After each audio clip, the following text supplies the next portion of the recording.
Исәннәрмесез, хөрмәтле, тугры, моң сандыгы сәхифәсенең тамашачылары. Без милли уен кораллары белән танышуны дәвам итәбез һәм бездә биредә инде элек танышкан уен коралы, мәгълүм уен коралы, безнең традицион уен коралы, ул да булса сорнай. Әйдәгез әле сорнай уен коралына күз салыйк.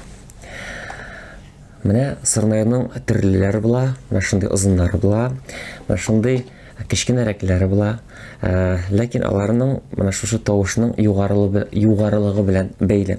Әйдәгез әле сорнай турында бераз сөйләшик.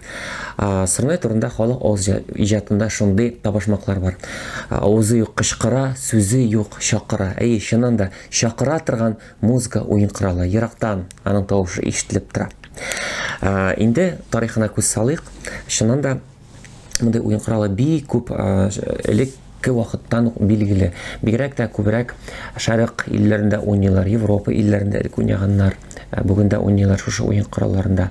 Бу уен коралы инде 550-330 елларда безнең эрага кадәр билгеле булган Әхәмәдин дәүләтендә Бундай уен коралларының озыннары булган, күз алдыгызга китерегез 1 метр, метр ярым озынлыкта шундый уен кораллары, шундый каты тавышлы булган. Бу инде төрле сигналлар бирү өчен. Бүгенге көндә бу уен коралының функциясы безнең көтүчеләрнең сигнал бирүенә әйләнеп калган. Менә мәсәлән, күз алдыгызга китерегез, менә шушы мөгез, менә элек менә шундый мөгез булган. Менә шундый мөгез. Мөгезнең үзен генә дә аерым кычкыртып була. Инде менә шунда тишемнәр ясагач, уеннар барлыкка килгәч, бу инде профессиональ уен коралына әйләнеп кала. Тагын ике сүз әйтәсем килә, бу сорнай сүзенең атамасы каян барлыкка килгән. Ике версия бар. Беренче версия буенча безнең гарәп теленнән барлыкка килгән, элек сөйләгән бар иде. Димәк, сор гарәп теленнән мөгез дигәнне аңлата, най камыш дигәнне аңлата. Икенче версиясы фарси теленнән кергән сор дигән сүз бәйрәмгә чакыру, туй дигән мәгънәдә. Най гомумән уен коралы дигәнне аңлата. Курай, нидер кычкырта торган нәрсә исем дигән мәгънәдә. Икесе дә безгә тәңгәл туры килә. Ни өчен дигәндә, безнең мәдәнияткә, безнең телгә фарси теле йогынтысы да бар һәм гарәп мәдәнияте йогынтысы да бар. Инде бу уен коралын бүгенге көндә безнең татарлар арасында ясаучылар юк түгел, бар. Мәсәлән, Мәдәрис әфәнде, монда Казанда яши, Таһир абый ясый, шулай кайбер Татарстан төбәкләрендә осталар бар ясаучы. Ләкин шулай да шушы уен коралы, мәсәлән, рус халкында Жалейка исеме белән билгеле.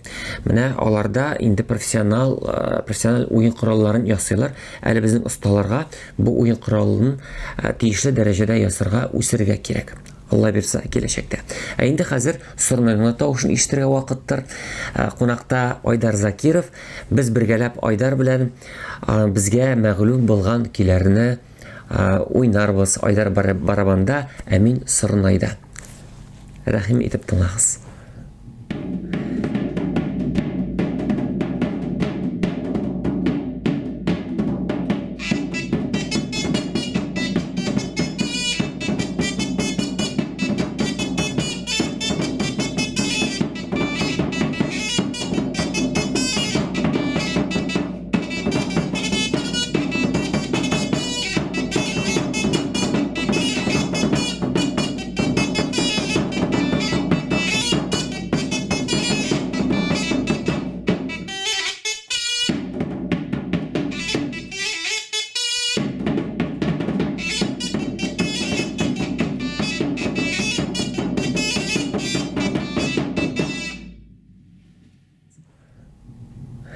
Рәхмәт, Айдар. Менә шундый элек яңгыраган сорнай барабанга кушылып, менә шулай. Бүгенгә сәхифәбез ахырына якынлашты.